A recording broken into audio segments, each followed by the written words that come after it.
Welcome to this Google Hangout, sponsored by the Seattle Times and our Education Lab project. The subject of this Google Hangout is based on a story that we did recently about how a school in the Renton School District, Lake Ridge Elementary, changed its approach to math instruction. We have three guests with us here today. Lynn Simpson, who's been a third, fourth, and now fifth grade teacher at Lake Ridge Elementary. Elham Kazmi, who is an education professor at the University of Washington, who has worked with Lake Ridge along with a number of other of our colleagues for the past 3 years. And we also have Hector Mendez, who's an elementary school, well, now he's an elementary math coach at a school in the Yakima School District, Barge Lincoln Elementary, and formerly a fourth grade teacher. Welcome, everyone. Thank you. Why don't we just start maybe by having either Lynn or Elham sort of give a short recap, a very short recap of what's been happening at Lake Ridge for the past 3 years. Well, I'm going to let Elham go first on that. And I thought I was going to let you go first. Well, for the past 3 years, we have been working together. The UW team includes Allison Hintz and Lindsay Gibbons and Becca Lewis and Kendra Lomax and others who have worked in various capacities over the 3 years. But about 3 years ago, my colleague Allison Hintz, actually at UW Bothell, got a call from a former principal of hers who's working in Renton now, Phil Barber, asking if she'd be interested in working with the staff at Lake Ridge in this new professional development opportunity. And Allison and I work closely together, and she reached out to me and said, what do you think about this? And I said, well, I don't know. Let's go talk to Jessica Calabrese, who is the principal. And she helped us learn about a grant that Lake Ridge had received because it had not been performing well. And it was had received a Schools and Improvement grant, a SIG grant, and I didn't know very much about it, but because it had been designated as a low-performing school, they were required to think a little bit about what it would take to improve achievement in the school, and mathematics was an area that they wanted to focus on. And the way the grant had been written, it allowed for many hours of collaborative professional development for teachers, and we thought it was just an opportunity too good to pass up.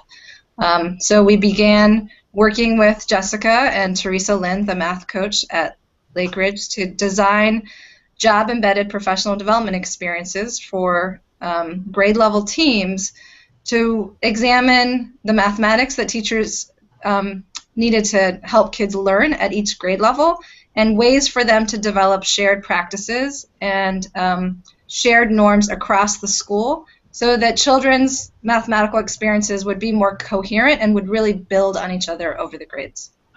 Great, thank you. And Hector, can you explain a little bit about what you do at your school and what you've done at your school, and whether that sounds, you're doing some of the same things that you've read about or heard about at Lake Ridge?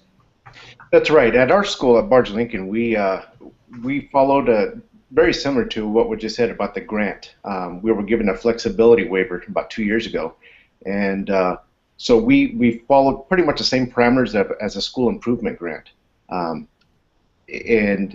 in terms of in math. And so in math, we had to do, it was a shift and change in the way we think about math.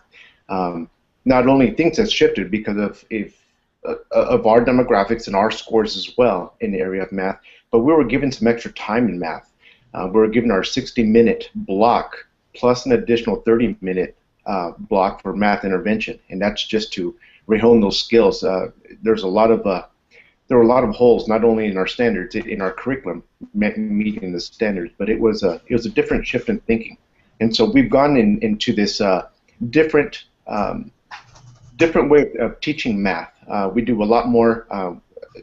The article sounded very familiar to our school because we do a lot of kids really honing in on their skills, but talking about math. It's more about math conversations as to why we do what we do in math, and its reasoning behind it. It's in critiquing each other as well. So it's just a different shift that we've taken on the past 2 years in math, and so you see a lot of more dialogue and discourse rather than just the old school of drill and kill, if you will. So it's a different shift, and our scores have been climbing, just like Lake Ridge. So that's where we're at now, and still work in progress. Well, that sort of is a good introduction into one of the questions we got from readers about what's going on at Lake Ridge, and that was about having those math discussions. And this reader was wondering, it was saying that some parents want math to be fast and familiar and feel like discussions are a waste of time, particularly for kids who already get it. So this is a question that could be for all of you. And this reader asked, they also want math to be like it was when they were kids so they can help. How do you help parents get on board with this focus on conceptual understanding? And actually it'd be great to hear from all of you on that. Who would like to start? I'll go ahead and start. I think that it's really hard for parents who want to be able to help but don't understand exactly how things are being done at school, and it is frustrating for them. I'm a parent, and I would find it frustrating if the way that I knew to do something wasn't what the kids were supposed to do. I wouldn't know how to help. I think that with all the work that we've done with kids, I think that it would be worthwhile to really invite parents in, to have them sort of experience what the kids experience, and so that they can also support them at home. Math, if we asked the kids 3 years ago, what does it mean when you say someone is good at math? And at the time they always, a lot of them, and Elham probably has the survey still, they said that it means that you get the answer fast, and that you're always right. And I don't think the kids would say that today. I think that they would say that they try to be precise, that what they say makes sense, and that makes a good mathematician. There's been some comments also about, basic facts and basic math are supposed to be the important thing, and we do require and want kids to have a quick recall and automaticity with their facts and things like that, but it's the critical thinking skills that we're really working on, and critical thinking, that's not in a nice little box that you can check off or help somebody with. Critical thinking is so individual to each kid, and that's where it starts getting sort of fuzzy, I think, for people who are not in it day to day. So are you thinking about having some sessions with parents at Lake Ridge in the future? Well, you know what, next year our big focus is of parenting community involvement, and I would just love to have some parents in and experience what math is going to be like under the Common Core and what it's like at Lake Ridge, so that they can help their kids at home. Hector? Yeah, Lynn. Yeah, I'd almost mimic what she said in terms of helping out those parents. We do need to get those parents involved, and I've heard that comment before about teaching the fast way the old way. The problem with that, I think, is it's in fact the paper alluded to it. It's the why it works. And kids, we can drill and kill, like I said, but until kids can actually learn it and teach it to someone else, they have that conceptual understanding of how it works and why it works, and teach it to someone else, they really truly don't understand it. And so they get this,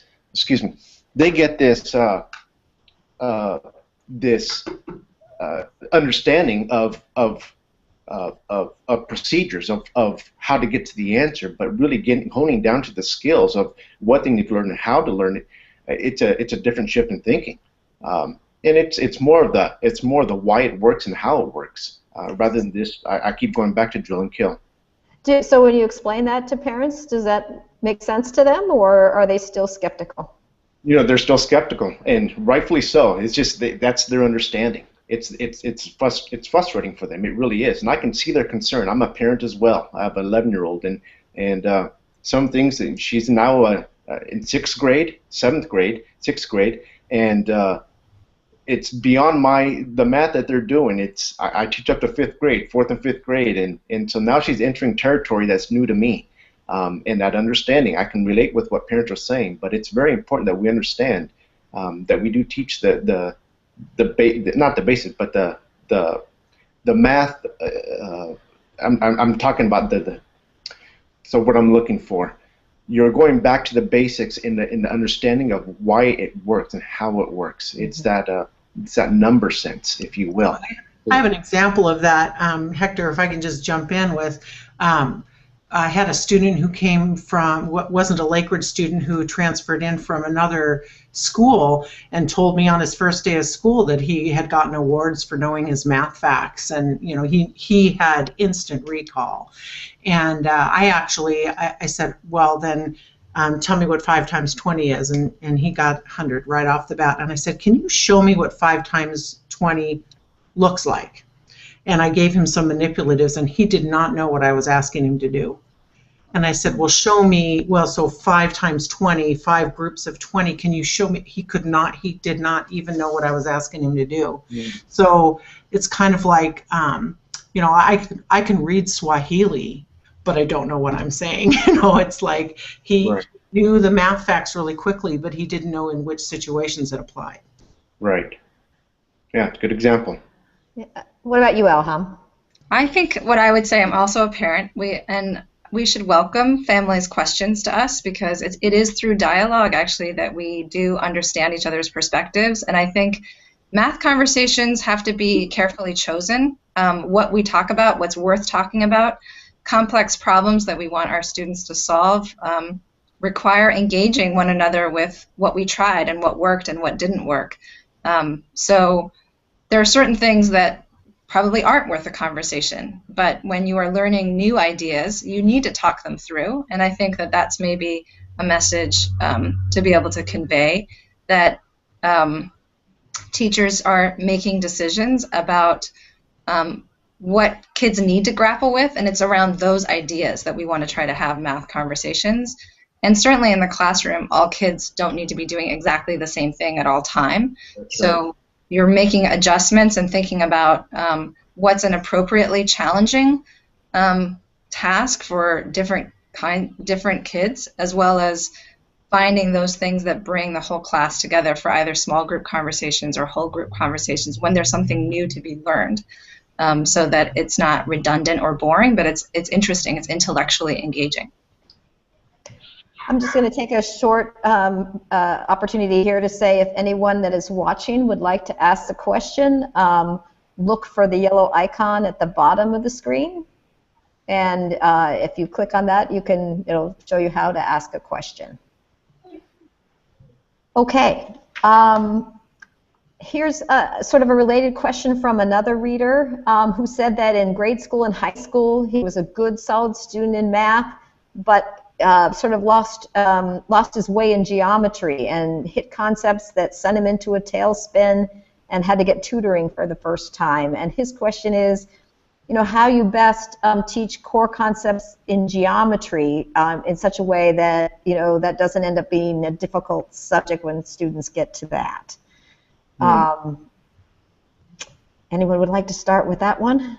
Do you guys teach geometry concepts in elementary school? You do, I'm sure. Yeah.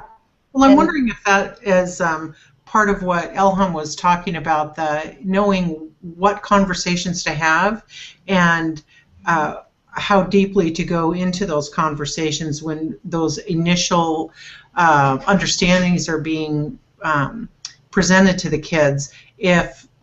If we introduce geometry concepts and they have lots of questions, and we talk about those early beginning understandings a lot, to the point where they really have a deep conceptual understanding, then perhaps later on that would help.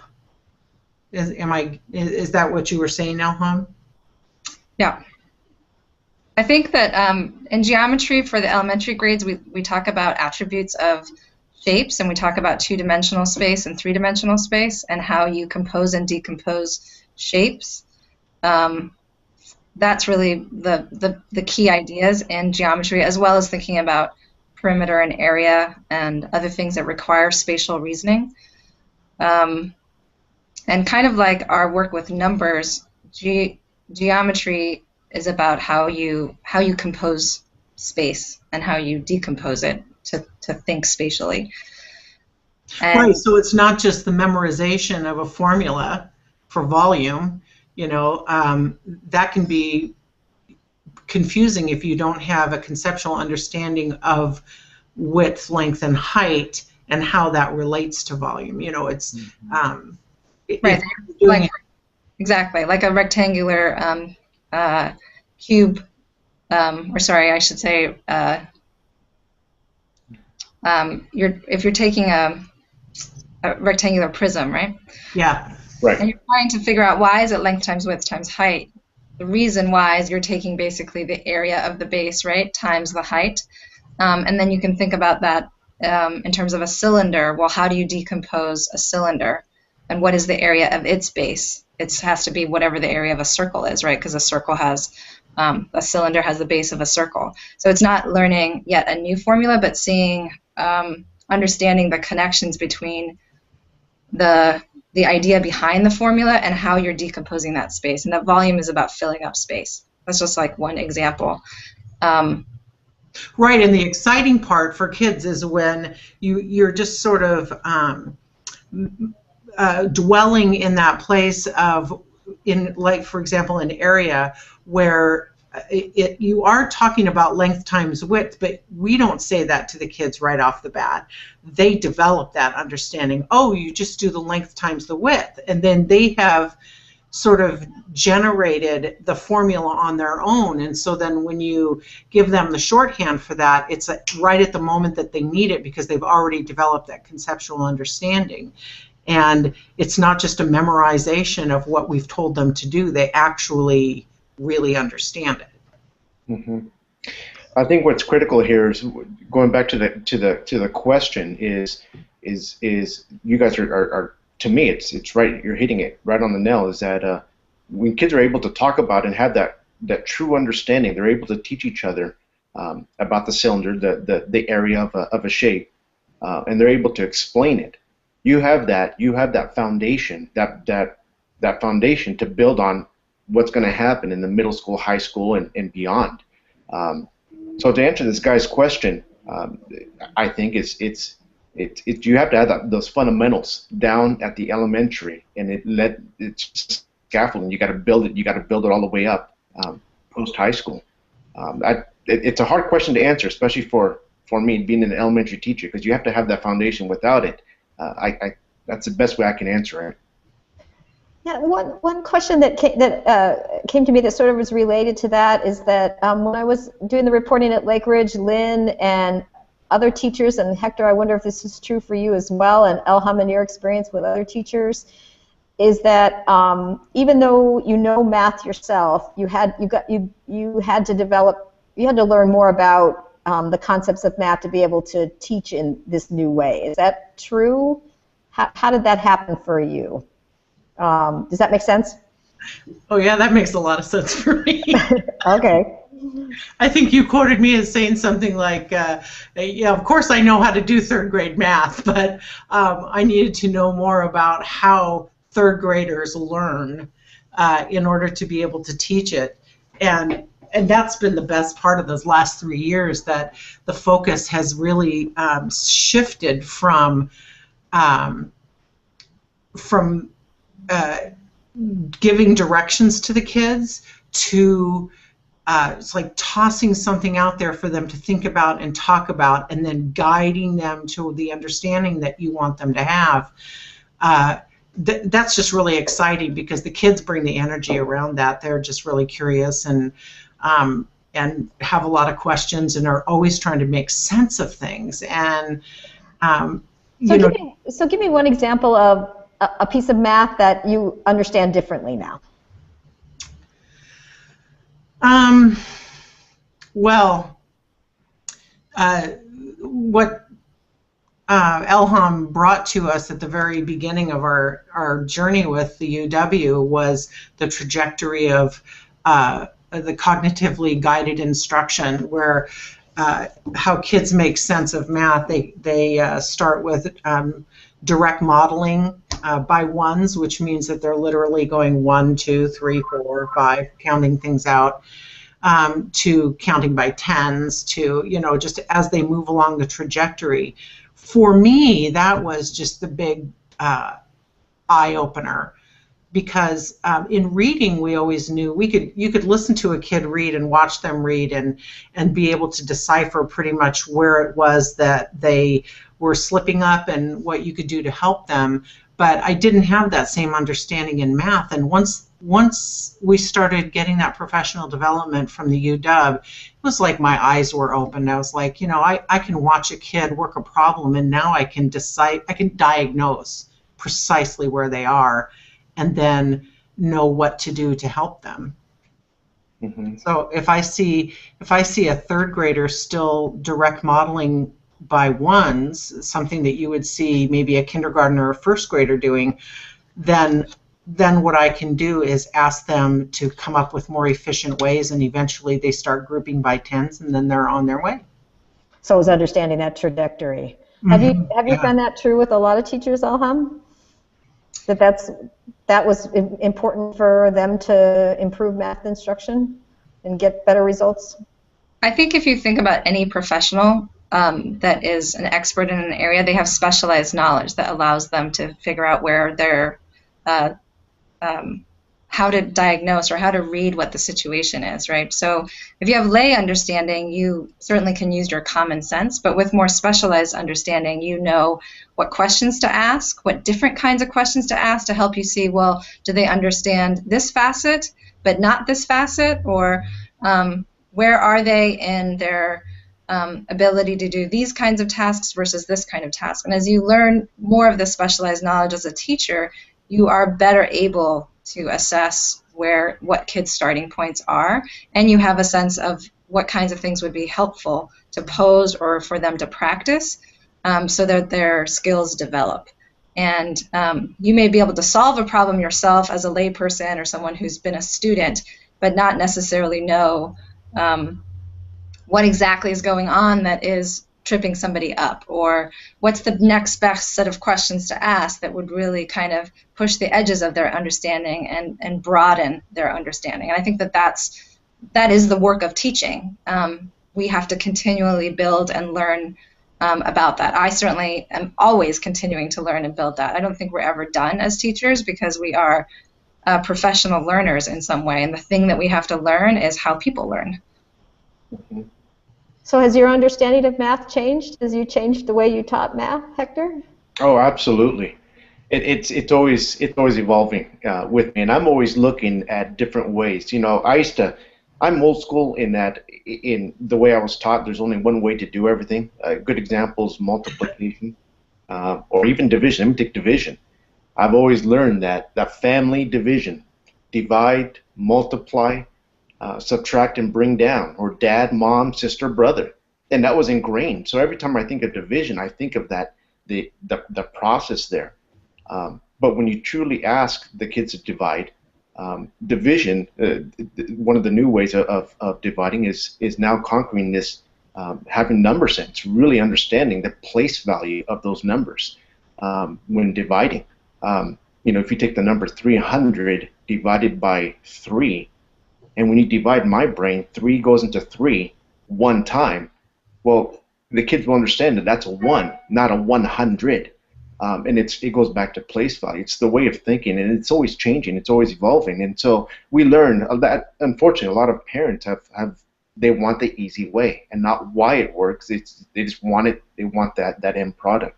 But yeah, a lot of conversations within amongst ourselves in the collaboration with teachers. That's one thing that's really changed recently in the last 2 years, is more collaboration amongst ourselves, either vertical or horizontal teams. And so it's a different way. It's a different process. I like what Alham said earlier. It's just a lot of going back to the collaboration. She was kind of alluding to that earlier. But anyway, that's where we're at. That's I right. just wanted to add one more thing about the fact that we know these different stages of math development with kids, the way that that changes the kids themselves. 3 or 4 years ago, we had a lot of kids who had no stamina. They didn't have persistence. They just said, well, it's too hard. I don't get it. And what happens is that even though they are all at different levels of strategies, for example, some of them are using really efficient, quick strategies, and others are using less efficient strategies, but they can all end up getting the problem solved. And the encouragement that that gives them, that they are capable of solving a problem, even though their strategy is not efficient, the self-confidence that that brings to them. My class last year, I didn't hear anybody say it's too hard. I heard people saying, can you talk me through this? But they don't give up anymore. They just keep on trying because they know that if they do, they will eventually be successful. That's the huge difference. So I have one more question that I want to make sure we get in before we run out of time, so we'll have time to get this question probably and then have maybe a look forward. This was a question from a woman who is an instructional assistant up in, I think, in Snohomish County, and she was wondering, especially at Lake Ridge, did the instructional assistants get the same training as the teachers, and why or why not? Well, at Lake Ridge, we had an instructional assistant in 3rd grade last year, and she was a part of our PLC, our team, our grade level team meetings, and she did get some particular professional development because she was hired to help not just in reading but also in math. Mm-hmm. The rest of our paraeducators were really focused more on literacy. Although that is changing, we are going to have a math paraeducator next year, and I am assuming that that person's going to get all the training, absolutely. I think that because we are going to be having math intervention with a paraeducator next year, I think that paraeducators are so important to the success of the school. They have to be getting the same type of training, maybe not in the same way that the teachers deliver lessons, but in ways that coincide with how we question students, how we present work to them, how we assist them in the process of them doing their problem solving. Okay, thank you. Yeah, we have included also the special education teachers and the bilingual that's right. specialists, and at other schools where I've worked, classroom tutors that might be involved through City Year or AmeriCorps have also been involved because of what Lynn said, the small group support or the one-on-one support that students receive, you want, again, to be on the same page with how to think about where students are and how to support them so that they advance their skills. Mm-hmm. Okay, so we have just a few minutes left, but hopefully enough time to just have a look forward for each of you. So what specific thing are you going to work on next year? What to move math forward, kids' math skills forward even more? Just one specific example before we leave. I know in our building, we our district has actually adopted this Math Talks by Richardson, in which students think about their thinking. It's only about a 5 or 10 minute before you teach your lesson, but it really hones in on those 4 operations: adding, subtracting, multiplying, and dividing. But the kids they use a lot of signals, and they talk about math, and the kids are there to defend and reason. And to basically critique each other and look at different ways to solve one problem. That's one thing I'm honing in this year. Again, it's that understanding of math and why it works and how it works. So that's one thing I'm focusing on this year as an IF or math coach this year. Lynn, I was just going to say, for Hector, that's going to be awesome, because that to me is one of the most fun parts of the day, is those math talks that we have, and so much learning and understanding happens during that time. So that's going to be pretty exciting. For me, shifting grade levels for me in 5th grade, I'm going to be learning a whole bunch of new standards. And so for me personally, it's going to be learning those new standards and how exactly to go about teaching them. But also, I'm really looking forward to extending kids' understanding of how to decipher problems, how to step through them, and to understand the entire problem situation before they even begin to try to solve the problem. I think that any testing would reveal that story problems are always the hard thing for kids, but really having them understand what the problem situation is before they even decide to try to do anything about it, I think is going to be a focus for me this year. Ilham?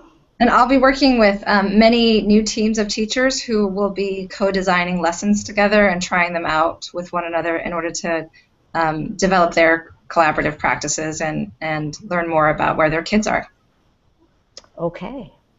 All right. I think I think we've run out of time, unfortunately, but thanks to all of you very much for participating in this Google Hangout, and thanks to everyone watching as well.